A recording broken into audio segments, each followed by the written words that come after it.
तो तर भुंकणारा कुत्रा आहे, अशा पद्धतीची अत्यंत खालच्या स्तरावर जाऊन टीका केली.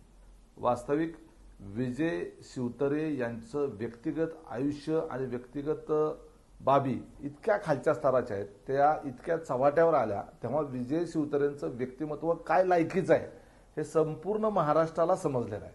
त्यामुळे त्यांनी इतरांची लायकी तपासण्याचा त्यांना कुठलाच अधिकार नाही.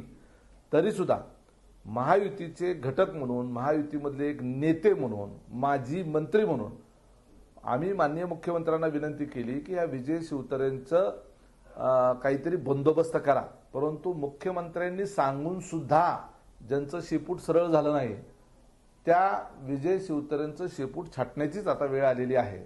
त्यामुळं आम्ही माननीय मुख्यमंत्र्यांना विनंती करतो की विजय शिवतरे यांच्यावर तात्काळ आपण शिस्तभंगाची कारवाई करावी आणि त्यांची शिवसेनेतून हकालपट्टी करावी.